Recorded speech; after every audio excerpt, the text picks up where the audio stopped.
COVID-19 cases are high and it's overwhelming our healthcare system. The caregivers at San Juan Regional Medical Center need your help. Our resources are exhausted. We're very limited on what we have the capacity to do because we're being overwhelmed with the number of individuals that are requiring ICU care at this point. So what can you do to help? Most importantly, ignore the rhetoric and get vaccinated. Continue hand washing, continue to wear your mask and social distance. Help us so we can help you.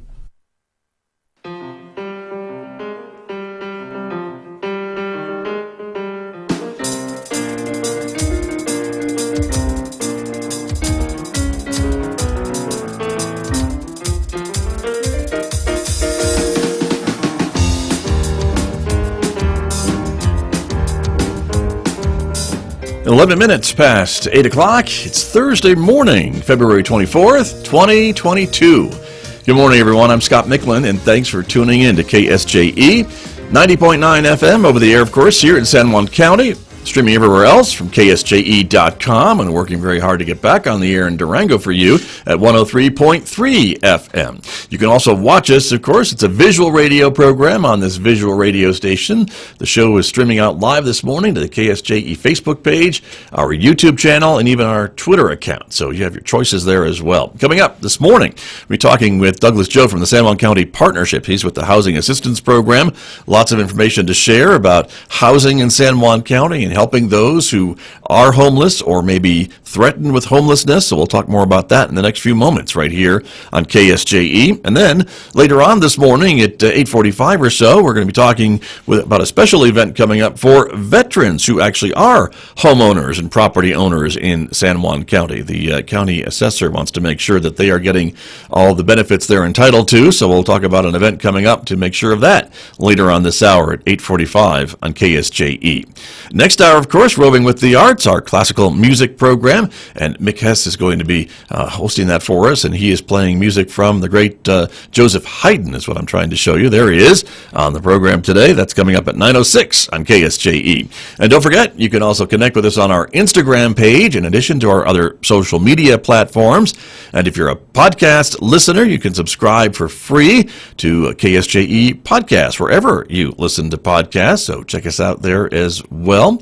And we want to talk a little bit about the weather today, of course. There is currently the only school we are notified that has an impact from the weather is the Central Consolidated School District. They're operating so far on a 2-hour delay this morning for the Central Consolidated Schools. All other school districts report business as usual this morning because of the weather. And gosh, we're flipping through these awfully quickly. Let me try to get back to the page I wanted to show you for the road conditions, of course. Here's a picture from about 7:41 this morning of Highway 550 at the Continental Divide. Of course, that's just outside of Cuba, New Mexico. And as you can see, the highway looks to be still a bit snow-covered.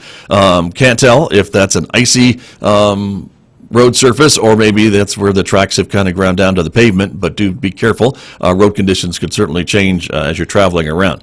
Roads in the city limits, at least in the Farmington city limits, as I was coming into the station this morning, seem pretty dry this morning. Our weather forecast does call for a few more snow showers today, maybe more in the morning, but we're expecting a mostly sunny day by the afternoon today. The high 36 in Farmington, and then clear skies tonight, but cold, the low 15. Sunshine tomorrow with a high of 44 on Friday, 16 degrees overnight.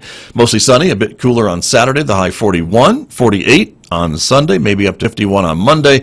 Mostly sunny, mid-50s by Tuesday, and maybe low 60s by the middle of next week, which is March already. So we'll take a look and see if that happens or not. Let me turn to my guest, though, who is here with me this morning, as I mentioned, representing the San Juan County Partnership. Their Housing Assistance Program Manager, Douglas Joe, is back with me in the studio. And good morning. Good to have you back. Good morning, Scott. It's good to be back. Thanks for coming in. You've been busy. Oh, really busy. Right? Really busy, yes. The last couple of years. And we were talking before we came on the air this morning that the need for housing here in San Juan County is still pretty high. You've got waiting lists for apartments or places where folks can go, correct? To come to your office looking for help?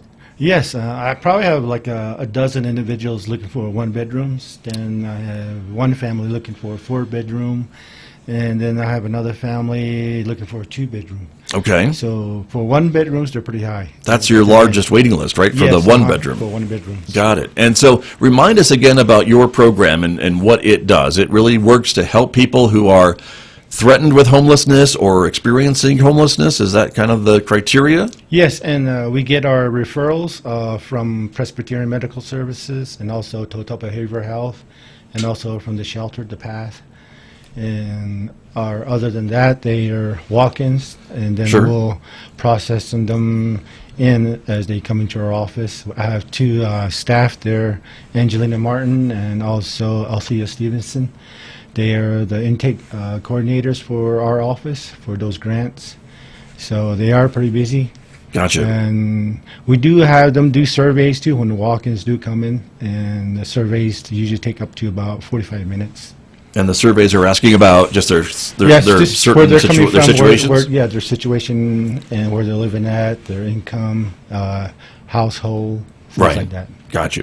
And that's needs to be done for almost everybody, doesn't it? To make Yes, sure they uh-huh. qualify for these grant programs that you have Yes. access to, and that's kind of then the next step, I suppose, right? Yes, that's the next step. Yeah, once we collect all the documents, and also we work with their case managers too, and all those documents are emailed over to our office to the coordinators. And once all the documents are there, then we start the process, seeing which they qualify for, either 1, 2, or 3, or 4 bedrooms. Right.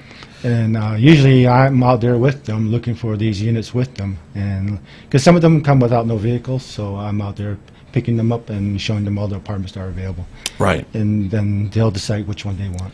Sure. That's left to the individual, right? But I Yes, guess uh-huh. if I don't have a vehicle, maybe I want something near a bus line or something, right? Oh, or yeah, a bus uh-huh. stop. Is Yes, that how it the works? Red Apple. Mhm. I'm not too sure if it still runs out to Bloomfield and Aztec anymore yet.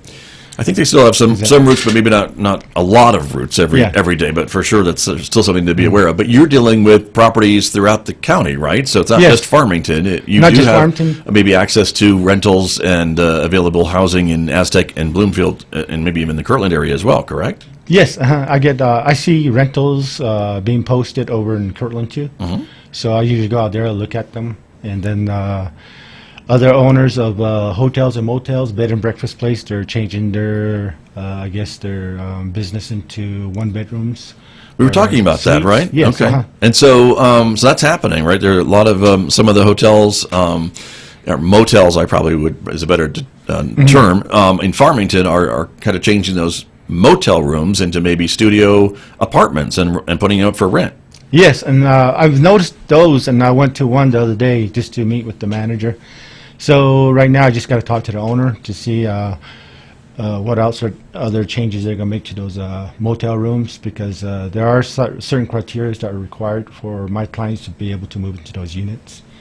And it's just basically that it has to have a living room, a bathroom, and a kitchen, a stove, and a fridge. Okay. Yeah. And most motel rooms don't have a kitchen area, but they don't. but these Yeah. owners are doing some renovations to Yeah, maybe they're doing add renovations. a kitchenette or something into these spaces, and that may make it eligible for your programs. Yeah, And yeah, and I'm willing to work with them. That's Gotcha. why I go around and look and see what's being posted, and if it's like a motel, yeah, I'll go over there and see if I can sit down with the owners and Right. Get that corrected. Okay, very good. Probably makes, I'm thinking business-wise for an owner, if you're not renting out your motel rooms, swapping them out as rentals might be a good business plan, at least in the short term, Yes, to help with the housing crunch. Because we do, as you were talking about, you've got a big waiting list for these 1-bedroom apartments. Yes. Not so much maybe for the other ones, but again, I'm sure that there's a lot of folks out there that are looking for affordable housing, and that's the other big part of this, right? And I've seen the list hasn't really gone down at our office. It kind of stays the same, or either goes up, but it won't go down. That's for sure. Right. And so that's what you work with. And now, before we get too far into it, I want to let everyone know you were telling me that you're having some phone issues at the office, and so folks aren't able to maybe call you, but but the office is now open, so they can come in and see you. Correct? Yes, our Visit office with is you. open. So just come on in. We're at 1515 East 20th Street, Suite C. And I didn't know my phone was down until I met with one of the participants in Bloomfield, and she told me, she goes, listen to my voicemail, and she dialed our office, and it said that your phone number is currently being blocked at this time. We're not accepting calls from you. Whoops. So, that's, Which is not true. Basically what I said. Yeah, it wasn't true. So we had new phones installed, so they're doing the correction, and I just did a follow-up this morning before I came here. and I was told that it should be done and fixed by today. Okay, Yeah. hopefully. Hopefully, So, but if yes. you're getting that message, it's not you. Yes, no, it's just a phone. It's- I don't know what happened to It's it. your side and your office's side, so you're getting it fixed. So that's Yeah. good to know. So you were working with almost you've got six grant programs or more than 6 that you were working with? 7. 7 now. Yeah. So we got one grant coming from Total Behavioral Health, which is we call the linkage program. Then we have the COVID, HPRR grants. Then we also have the regular grants. They call it the regular HP, regular RR. Then we also have the PSH grants. So that's about 7 there. And I also applied for another veterans grant. We still have one that I think we have 1,500 in there to assist a veteran. So if there's a veteran out there that needs our assistance, basically we ask for your DD Form 214 Okay. and just have that available. Gotcha. And other than that, we'll just ask for your other documentation where you need assistance with. Gotcha.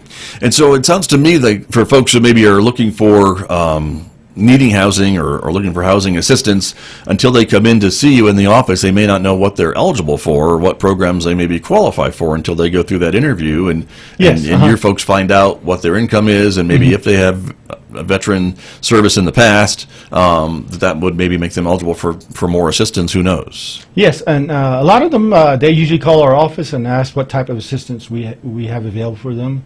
And we'll go ahead and give them that information. And at the same time, we'll do a survey with them to see if they do also qualify. And once they qualify, we let them know that they do qualify. And then we'll start the process from there. And a lot of them are like behind on rent, like maybe 2 or 3 months, and then they get a 3-day eviction notice from their landlord, and we tell them bring those documents in, then we'll start the process with them. Or others are still just waiting, having to do the survey, and also they're looking for a shelter to stay at, so we refer them over to the PATH. Right, of course. And they may have other programs. If they don't have room at the PATH, they may have some other programs to refer them to from their agency.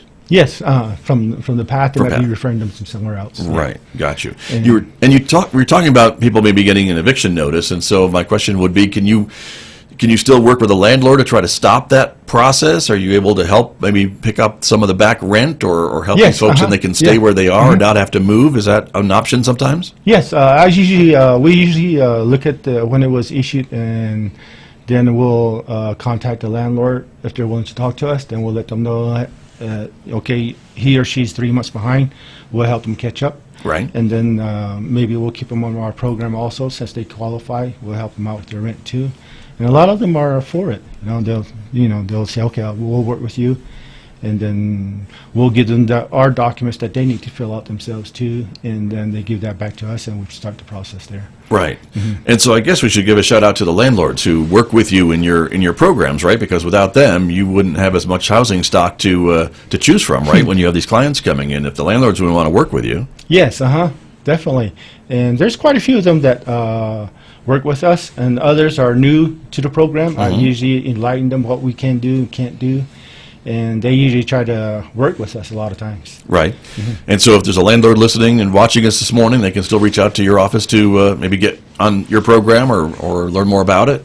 Yes, And how to become and give us a eligible. call. Because I know you have certain standards that those housing units have to meet in order to be eligible under your grant programs. Yes, and those policies or guidelines that I go by are under HUD, and they can look it up under HUD inspection, and it gives you an idea what I look for. And basically, it's just to make sure that there's no windows that are busted, no holes in the walls, the door locks, double lock.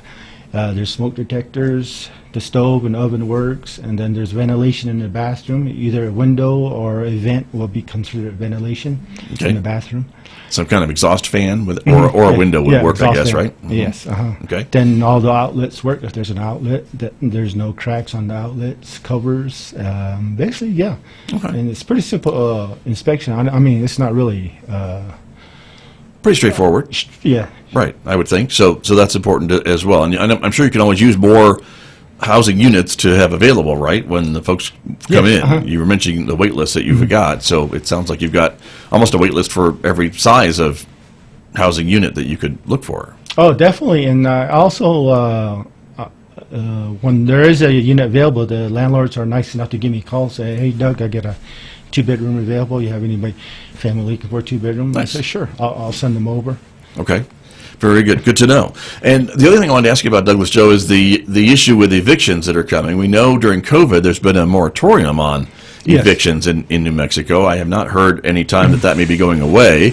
But eventually, I think, we hope, as we kind of return to some type of normalcy, that might be going away. And so for folks who may be having a little tight budget or maybe running a little bit behind, but they are not evicted, is this something that they need to be concerned about and aware of to try to get back up to Yes, current I status guess with their what- landlord before this happens, if it does, when it does? Yeah, I guess for the tenants, if you're out there listening, try to avoid an eviction, catch up with your rent, because a lot of landlords look at eviction, or if you have that in your background, they're not going to consider you for another unit.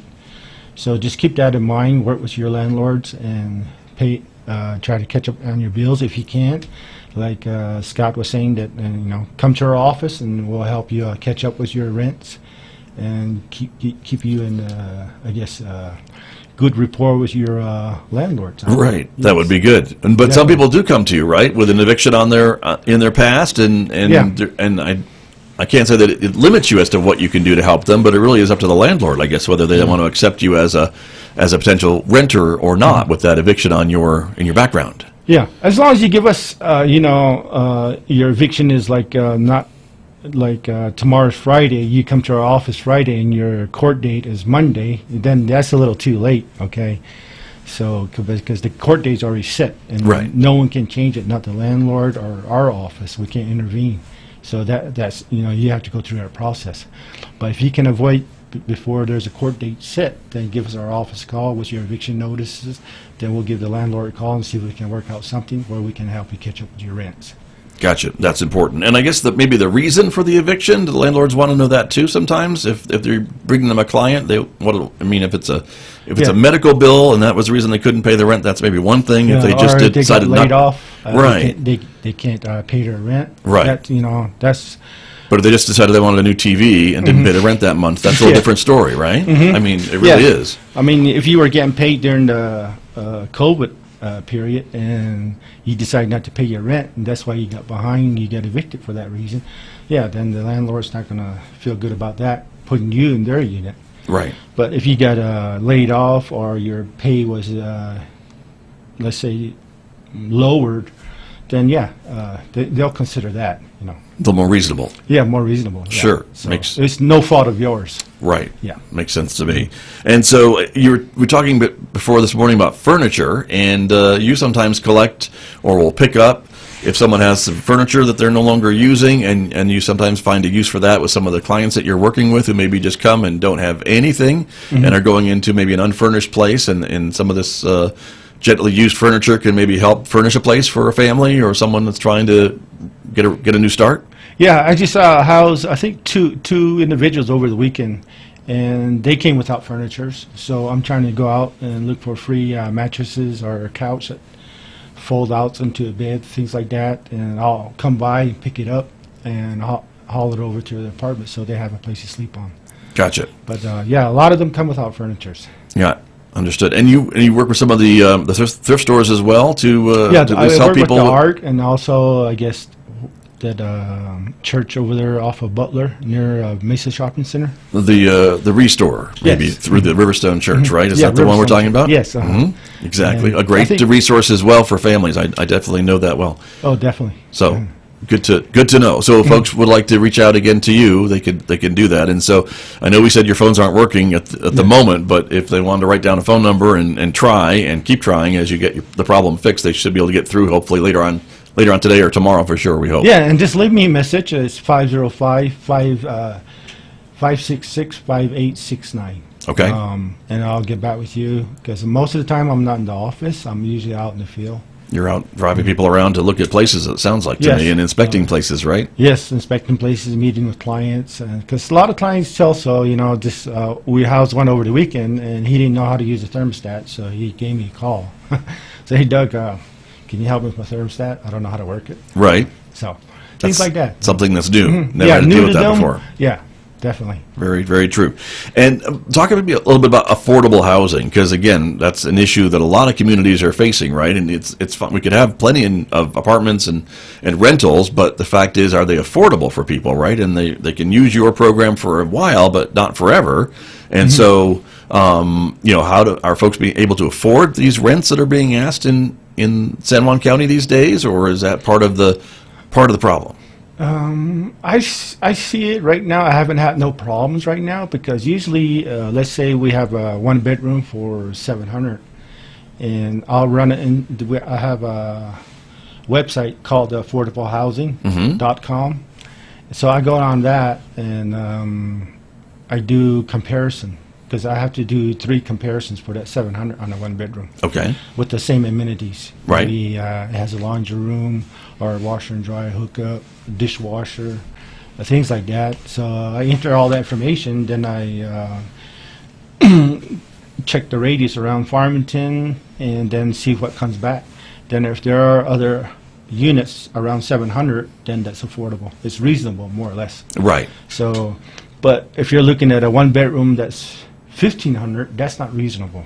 Not here. No, not here. Right. No, that's too high. Right. Or even 1,200 is too high for a 1 bedroom because, again, I'll use that affordable housing website and enter the information, and it'll come back as not reasonable. And that website is pulling in data, I guess, from other sites, I guess, about maybe incomes and things on that line and poverty levels and all those types of other maybe national numbers that come in to try to calculate what is affordable in certain communities. Because like we said, 700 might be good here, but if you're in Los Angeles or New York City, 700 will maybe get you a parking space. Well, I don't populate that far out. See. I just populate within Farmington, Aztec, Bloomfield, and Kirtland, that radius. Right. Yeah. So sometimes at the beginning, when I use that system, it'll do like maybe 0.5 radius for me. And let's say within Farmington, 0.5 radius, and it comes back not reasonable because I didn't go far out enough. So what I can go back into the system and extend that radius, maybe 2 miles out around Farmington, then hit the button again, then after that it'll give me 3 similarities. I see. So It's then- dependent on where the place Yeah. is located, I guess, is what you're Yeah, saying. it's just a location, so Gotcha. then it'll come back reasonable. Got it. Very So good. that's a really good website for me to use instead of doing it manually where Sure. I have to go around and that'll take too much of my time. Right. Yeah, but now I can just enter the information, get this done within about 2 minutes. Right, and then I guess you can use that to report back to your grantors that Yeah. this is how you're spending their money on these reasonable Yeah, rents on these apartments. Yeah, and that prints it all out for me, and we put that into the folder. So when the auditors do come, they pull that out, and then we explain to them that this is what it is. Right. And so the biggest demand you were telling me earlier is for these 1-bedroom apartments, right? So there's a lot of single people or couples that are A lot of single people Yeah. that are looking for 1 Individuals. bedrooms. Yes, and I think out of the dozen that I have, they're all single. Yeah. okay. Then the 2 bedroom is probably just a single parent with kids. Then the 4 bedrooms is just a whole family. Right. Yeah. But that's who you have on your waiting list right now, Yes. looking for places. And a lot of times, the process is that we'll give the documentations to these clients, and if they like a unit that they see, we give them 2 forms that the landlords fill out. They call it the request for lease approval, and then the other one's the rent reasonable. So the landlord just fills those forms out, and the client gives those back to us. Then that's where I run my comparisons to see if it's reasonable for them to move in. If it's reasonable, then I'll call up the landlord and schedule a inspection with them. And I'll explain to the landlord what the inspection is, the purpose of that. Right. And most times they'll be there, and we'll walk through the apartment, and I'll let them know where the deficiencies are, if there are any. And if there's not, then it's good. A lot of times I've been passing them. They're pretty all up to standard. That's good. Well, you've been working with them for a Yeah. while now, right? So they Yeah. probably know Going on what my you're going to look second for. year Yeah, so they know what you're looking for when you come to see them. So Yes. that's important. Well, Douglas, thanks for coming in this morning. Before we go, one more time, the phone number and the address if folks want to try to get through and call you. Again, the phones are They've been having a bit of a problem, so if you get a recording that your number's been blocked, it's not you, try back, because that hopefully will be fixed here by the end of the day today. Yes, is your hope. I'm keeping my fingers crossed. 'Cause, Yeah. we do case management over the phone. Yeah, of course. Because you have some of these clients that don't have vehicles, so they just call in. We do our case management with them. Sure. So the phone is very important. But they also email us too. So Okay. but our emails are working. And Well, let's but give all again- that information out. What's Yeah. the phone number? What's the email address and the Okay. and the physical address? So my phone number, again, at the office is 505-566-5869. Then my email is Joe, as in Joe, D as in David, at sjcpartnership.org. And then our physical address is 1515 East 20th, Suite C. There you go. And we're just on 20th Street, right across Grease Monkey. Okay. Next door to Durango Joe. Right there. So you're caffeinated all That's the it, time. every morning. That's important. So very good to know. And it's great that the office is open again because it wasn't for a while. Yes, during so COVID. yeah, So we're people open can come from in. 7 to 5. Very good. Monday through Friday. Yeah, Monday through Friday. Okay. Very good. Douglas, thanks for coming in this morning. Thanks for the work that you're doing. I know there's a lot of families that certainly appreciate it because without the programs that you talk about and have available to them, there'd be a lot less options for folks to find housing here. So thanks Yes, for what you do. Definitely. And just want to thank everybody out there, the landlords for working with us. Right, very true. It's important for that as well. Thank you very much. My guest this morning, Douglas Joe from the San Juan County Partnership here on KSJE. KSJE and San Juan College present the Student Success Coaching Tip of the Week. Hello, my name is Emin Chi from the Student Achievement Center. We are bringing you week 6 of Coaching Tips of the Week. Learning new information. Students learn new ideas by relating them to what they already know and then transferring them into their long-term memory. Meaningful practice with content can both cement student learning and making it easier for students to remember content in the future, enabling them to tackle increasingly complex challenges. The more knowledge that students have about a specific problem, the easier it will be for them to recognize the important aspects of the problem and how to solve it. The Student Success Coaching Tip of the Week, presented by KSJE and the Student Achievement Center at San Juan College. KSJE is supported by the Farmington Civic Center, bringing a full slate of entertainment to Farmington and San Juan County. Todd Oliver and Irving the Talking Dog, Monday, March 7th at 7:30 p.m. The Farmington Civic Center, 200 West Arrington in downtown Farmington. Find out more online at fmtn.org/shows or at 505-599-1148. Delivery apps had a moment during the pandemic lockdowns, but how are they staying relevant now? From American Public Media, this is Marketplace Tech. I'm Kimberly Adams.